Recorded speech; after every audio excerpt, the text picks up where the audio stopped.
Today we're going to do a technical deep dive into how Instagram generates a home feed.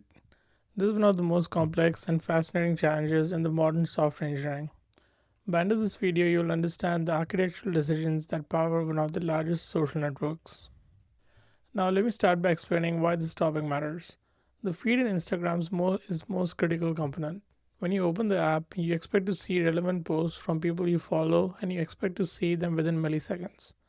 Behind this simple experience lies one of the most complex distributed challenges that we face in software engineering today. What makes this particularly usable to understand is that the concepts we will discuss today apply across all social media platforms and large scale systems. Whether you're building Twitter, LinkedIn, TikTok, or any feed based application, these same fundamental patterns will guide your architectural decisions. Let me set the context with the scale we are dealing with here. So Instagram serves roughly 500 million daily active users. Each of these users view an average of, let's say, 20 posts per day. When you multiply that out, we're looking at 10 billion feed requests every single day. At peak hours, the system needs to handle 100k requests per second. That's 100,000 users simultaneously asking for their personalized feed.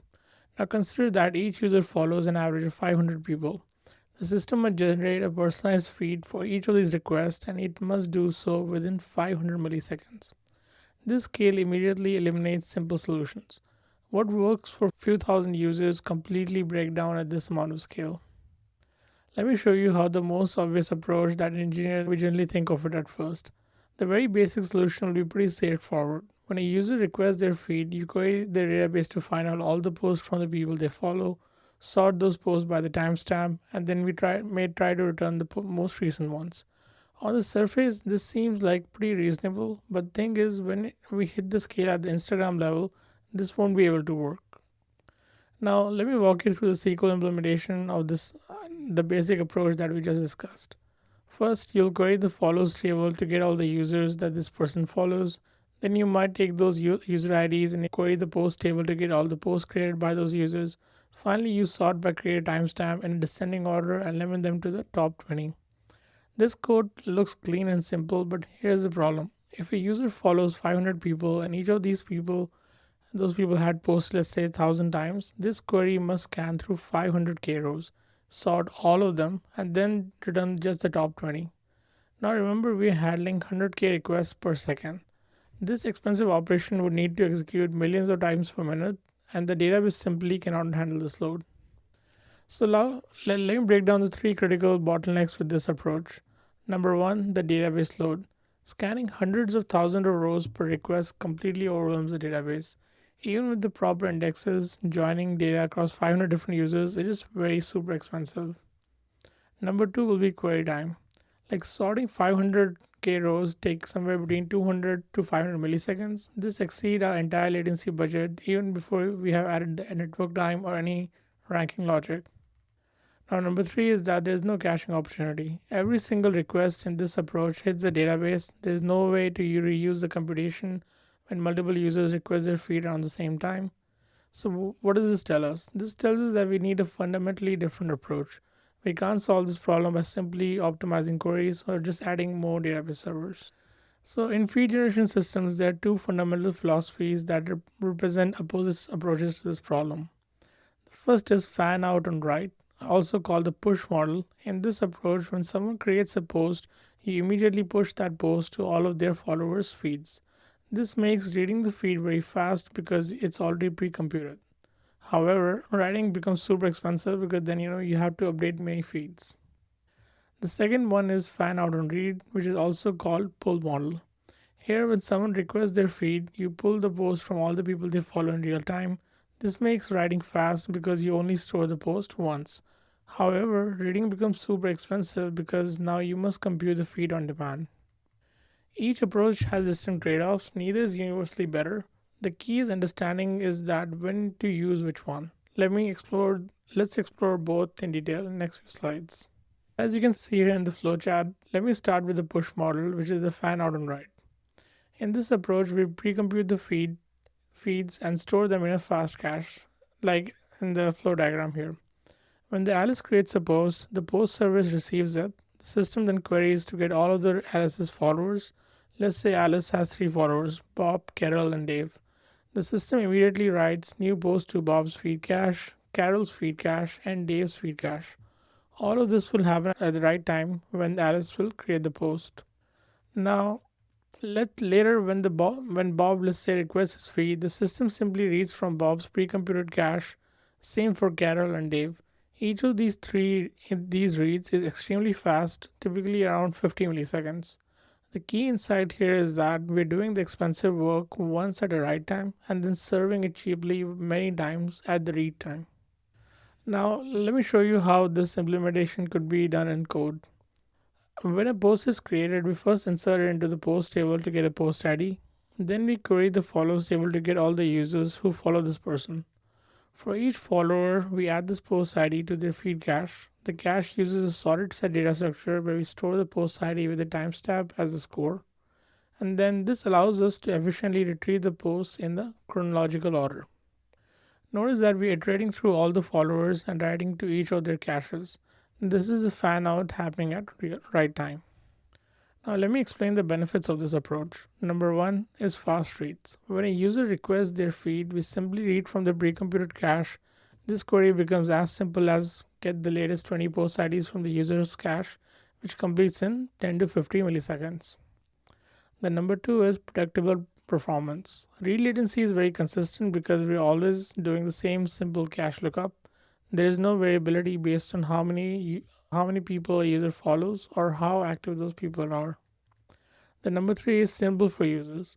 All the complexity is hidden during the write operation, so the users experience their field pretty much loading instantly, which creates an excellent user experience. For most of the users on Instagram, this how should be the optimal strategy. But there's a significant problem here that emerges when we have the higher end of follower counts. So let's discuss that next few slides. Now let me introduce you to what we call the celebrity problem. Now consider fan out on right completely breaks down when you have celebrities and influencers. Let's say consider Cristiano Ronaldo or a very big sports star or a very big pop star and who have, let's say, 600 million followers on Instagram. So when he posts a photo, the fan out on write approach would attempt to write to 600 million different caches. Even we could write to 10,000 caches per second, which is already quite aggressive. This would take roughly 16 hours to complete. So think about that. The system would still be processing his first post when he creates his second post. It's simply not feasible. The problem isn't just about time, it's also about cost. 600 million cache writes consume enormous number of computational resources and they provide very little value because most of those followers won't even check their feed immediately after you post. So this is where we need the opposite approach. Now, as you can see here, for celebrities, we should use the fan out and read approach, which is the pull model.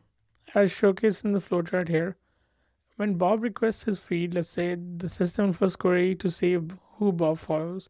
Then it checks whether any of those people can be classified as celebrities. If Bob doesn't follow any celebrities, the system will simply return his pre-computed cache feed. This is the fast path we discussed earlier. However, if Bob does follow celebrities, which is pretty common in Instagram's use case, the system needs to query the database to get the recent posts from those celebrities. If then merge happens, these celebrities post with the Bob's cache feed, we rank all the posts together and then we return the top 20. Now, instead of pre-computing the feeds for celebrities' millions of followers, we compute the feed on demand only when someone actually requests it. Now, let me show you the implementation of fan out on read model in terms of code. So when getting a feed, we first query to get all the users this person follows, along with the flag indicating whether each is a celebrity. Then we separate them into two groups, celebrities and normal users. We retrieve the cache feed, which contains posts from normal users. Then, if the user follows any celebrities, we also query the database to get the recent posts from those celebrities. We typically limit this to the posts from, let's say, the last 24 hours. Finally, we merge the cache posts with the celebrities post and return the combined result. Notice how we're pulling the celebrity content at the read time instead of pushing it at the write time. The solution Instagram should use is ideally a hybrid approach that combines both the methods. For normal users with, let's say, under 10,000 followers, we should use a fan out on write model. So when they post, we push the post to all the followers' feeds. This covers approximately 99% of all the users on the platform. For celebrities with over, let's say, 10,000 followers, we should use fan out on read approach. So when they post, just store the post in the database. Don't push it to the followers just yet. And when the followers request their feed, we pull the celebrities post on demand. This hybrid strategy gives us the benefit of both approaches while avoiding the drawbacks of each. So fast reads for most users and manageable writes for the celebrities. So now let me show you the complete flow of this hybrid implementation. So when a user creates a post, we first check their follower count. If they have under 10,000 followers, we fan out on write and push the post to all follower caches. If they have more than 10,000 followers, we just store the post and mark it as a celebrity post. When a user requests a feed, we check whether they follow any celebrities. If they don't, we simply read from the cache and return the feed. If they do follow celebrities, we read from their cache and also query for the celebrity post. We merge them together and rank them and then return the feed. This decision tree at both write and read time is what makes the hybrid approach work so efficiently. So now let's talk about ranking the feed. So simply showing the posts in the chronological order isn't optimal.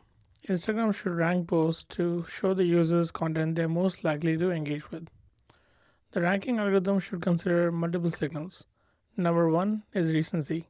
So newer posts should be generally ranked higher. Posts older than 24 hours should be heavily penalized. So number two is engagement. So posts with more likes and comments, ideally, they signal quality and relevance to the broader audience, and then they should be prioritized as well. And the third is number relationship strength. Posts from people you frequently interact with should be prioritized as well. So if you always like and comment, let's say your friend's post, their post should really rank higher in your feed. Number four is content type. So your personal preference for photos versus video should also be considered. So let's say if you rarely watch videos, they should typically rank lower in your feed. So now let me show you a simplified version of a ranking formula. The recency score uses exponentially decay. As a post ages, its score decreases exponentially. This ensures newer content is strongly preferred. The engagement scores uses a logarithm of the total engagement. So we weight comments 3 times more than the likes because comment indicate the deeper engagement. The logarithm ensures diminishing returns, so post with 1,000 likes isn't considered 10 times better than the post with 100 likes. Now, the relationship score comes from analyzing the historical interaction patterns between the viewer and the post author. So the content score reflects the user's preferences for different types of media.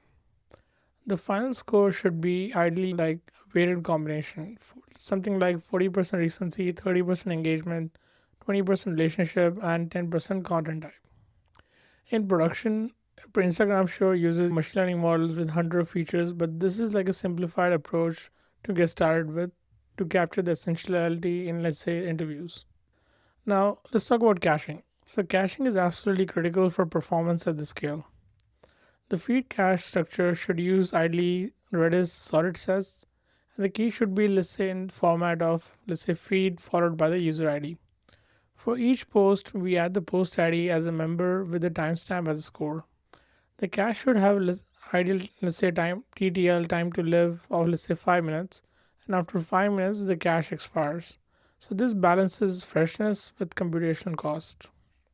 So when the cache expires, the next feed request will trigger regeneration. The system computes the feed with fresh, caches the new result, and serves it to the user. Subsequent requests with the next 5 minutes will hit this cache. Now let me share performance characteristics we should aim for with proper caching. So for cache hit, which should happen approximately 80% of the time, the feed is already in cache.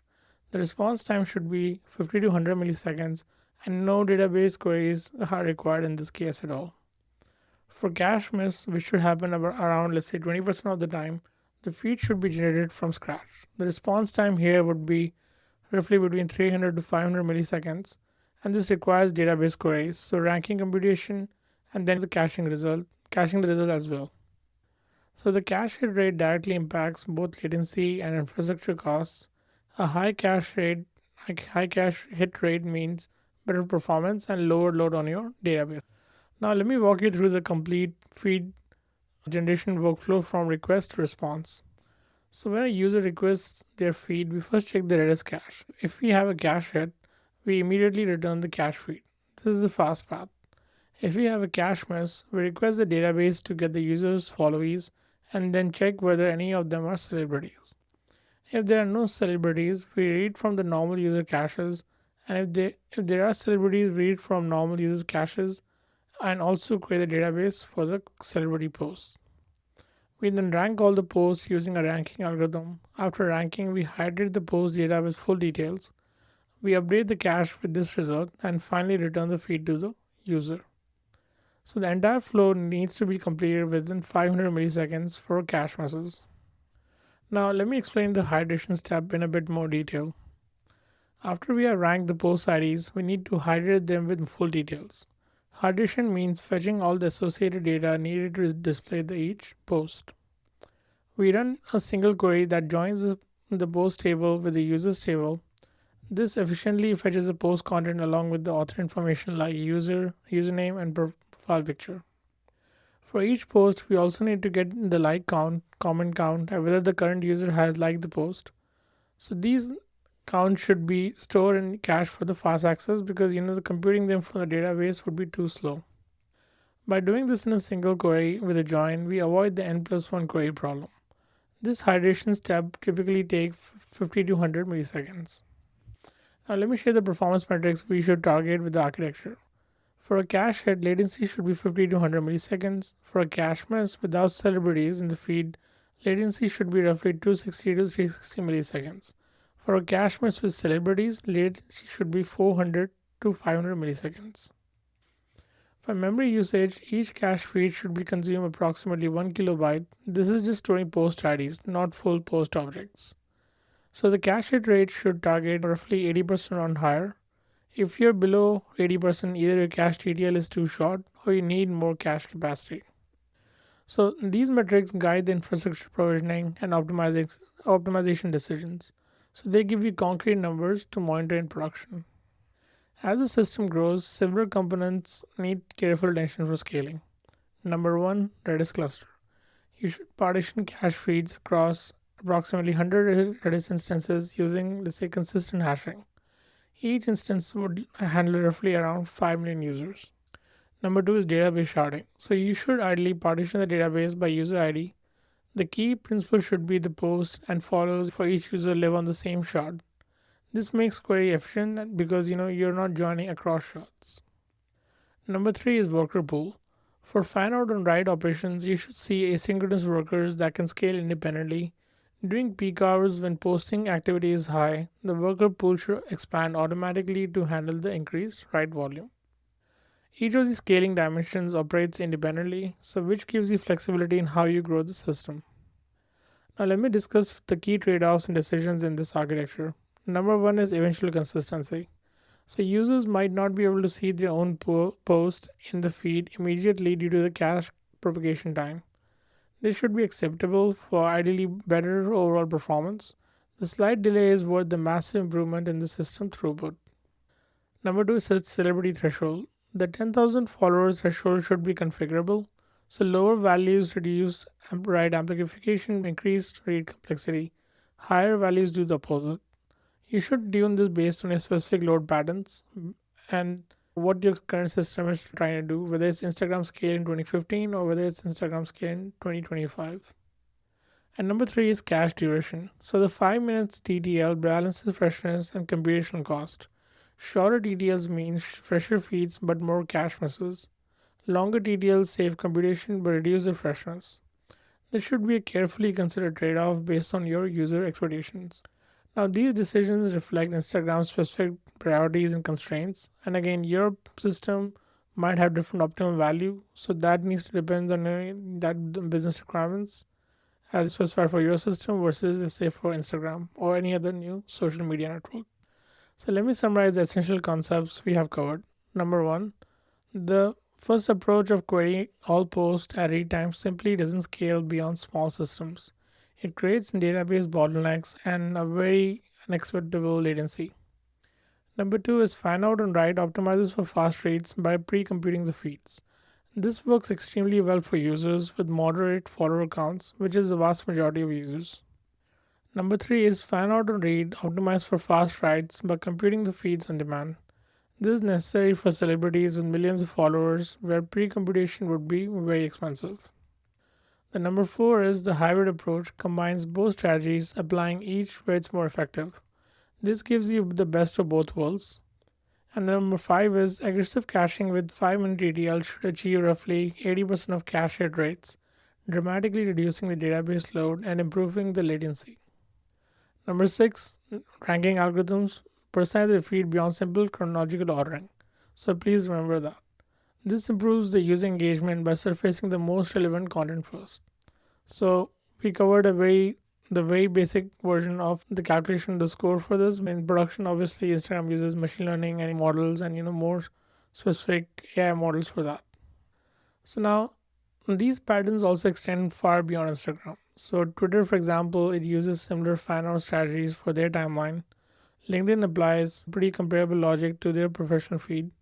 TikTok uses the same concepts with different weight ranking weights optimized for video content.